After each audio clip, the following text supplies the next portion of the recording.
Hey guys, I'll answer your questions for you. Over here to the right, Clay. Coach, how's the middle linebacker situation developing? Good, it's very positive right now. Actually moved Malik Harrison into Will for a little bit to try that out, Keandre at Sam. But they've been doing, that's one of our better units as far as getting better. Baron Browning graded a champion for Friday's scrimmage. So did, who else? Hilliard was honorable mention.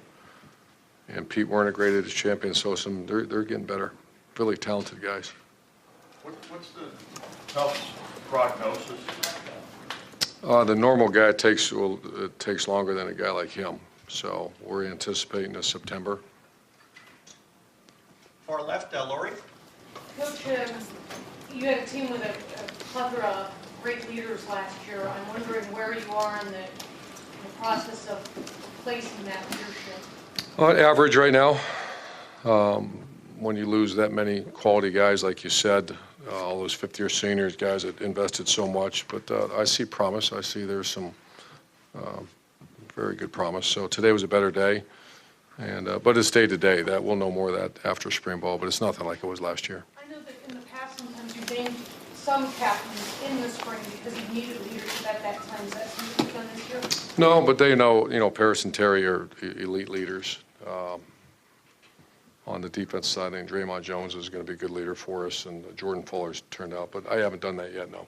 And one last question about leadership. In the same way that if you don't have leadership at the quarterback position, is it the same with coaches that if your coordinators aren't leaders, that there's a lack of alignment in that room? I think the answer is an obvious yes. And if you don't have leaders, it's your job as a position group or / coordinator to develop them. And then you got to provide it until they grow up and become that leader. So, I think there's been great examples around here where maybe there wasn't great leadership to start the season, and as it went forward, they developed, and that's because of the position group coach. Third row left, Dan. Irvin, you mentioned Baron Browning being a champion in the scrimmage. Who are some of the other guys who stood out to you in Friday's scrimmage? Offense, none. Offense was not a good day. I shouldn't say none. There was a couple guys that made some plays, but overall, not a good day for the offense, and defense had a bundle of them on defense. Oh, boy. I don't have the list in front of me, so I just don't want to. But defense played very well. Who are some of the other guys like Baron who maybe have made a big jump from that first year to that second year? You got Barron and Pete Werner. You got Justin Hilliard, even though he's a year older, has really made a nice jump. It's a linebacker crew. Devon Hamilton is really starting to, you see a heartbeat there, and he's a big, powerful guy. So he's had a very good spring so far. Defensive end. Offensive line, Malcolm Pridgeon is making a jump. I know he's a JC guy, but it's really his second year in the program. Those are just a couple of names. Luke Farrell. Luke Farrell graded a champion. He's had as good a week as he's ever had. Front row right here, Austin. Urban, how did the quarterbacks look in that scrimmage, and did it help sort anything out at this point? No, the quarterbacks. I'm not making an excuse for a quarterback, but we're playing. I'm protecting some of the older receivers, and it looks like it's awful when you start pulling those guys out. So that's an alarm for down the road. We got to get much better. So, but they were better today. The receivers played better. Going back to last year, you reminded us that Joe and Dwayne were neck and neck in training camp. They've been closer going back and forth throughout spring. If it stays that way for 2 more weeks, I don't know. We'll just worry about Monday's practice. Now that's over. Let's have a good Wednesday. But you wish one would take it, and that has not happened. Second row right, Bill. Another quarterback question. Where have you seen, I know they are obviously competing, but where have you seen individual growth with Wayne, Joe, and Tate in the spring, like individually? It's day to day. Tate had a much better day today. He's got a skill set that's a little bit JT-ish as far as the Q run, the Q. He's just built for that. And then he actually threw the ball. He threw the ball well too. Joe probably had the better scrimmage on Saturday, but then Dwayne came back. So it's once again, it's where have I seen the individual growth? That would take too long to go through each guy. But I think the quarterback situation, you'd wish one would take it, but then again, you like having the day-to-day competition, which is what I'm seeing. And they started very poorly today, and the quarterback receivers got much better as the day went on, which is encouraging. Front row middle, Tim? Urban, Thayer Munford was a guy who took offer late in the process a year ago. 14 months later, he's got a chance to start at right tackle. Where have you seen the biggest amount of growth with him that's given him an opportunity to compete? Yeah, a lot of credit to a lot of people. You know, his family, then the coach at Nate, the coach at Massillon, and his family for taking him in, and his coach Stud for sticking by him after, you know, we denied him, and then he's going to be a very good player here. He's a very consistent, one of our more consistent offensive linemen. Everybody talks about Dwayne coming in the Michigan game, but people also remember Thayer had to play a few snaps. How much of that was kind of, you know, depth at offensive tackle a year ago, and how much of that was just a young kid who, even as a freshman, just forced his way into the two deep with how he practiced? Yeah, freshmen shouldn't have to do that, especially him. That's just what you said. There was some recruiting errors and et cetera. So he was forced into action, but I'm glad he was, and I'm glad he's here. Front row left, Doug? Urban, you always talked about what a good practice player JT was.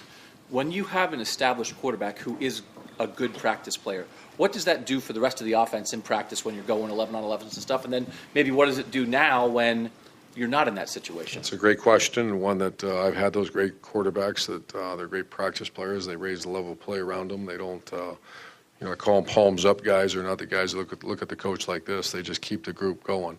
It's the most unique position in all of sport. A very strong opinion about that, where everybody's looking at you. If you're doing that, then you have an offense that's doing that.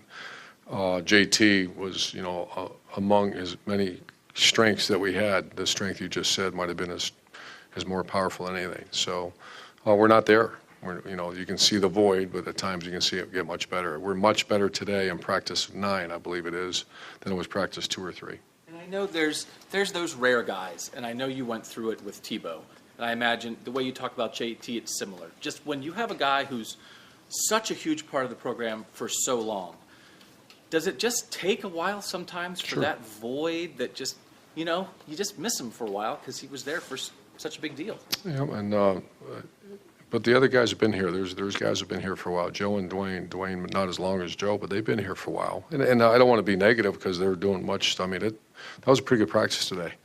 And a lot of guys doing some. So, yeah, you missed JT, but early on in spring, the void was very obvious. I don't feel that void as much anymore, and I'm hoping that closes by the time we get to the end of summer. Front row right, Bill? Yeah, we're now more than halfway through spring practice. Can you just kind of give your general assessment of where the team is in terms of the progress that you hope to see versus where it is? Just the amount of new players out there. I think the defense is way ahead of the offense. I think and you're being cautious with guys like Nick Bosa and Draymond Jones. So we're developing with the depth on the defensive line and the linebackers. You get one of your best players who's going to miss several months with tough. So I'm actually pleased. Our safety position is now solid. The one is Jordan Fuller's.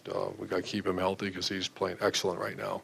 And you see, we don't have mistakes at corner. We have very good rotation at corner right now. So there's so many strengths on defense right now. Offensively, you're just trying to find the right 5 up front. And that's hard with Michael Jordan, who's not practicing, and there's one other, Bowen.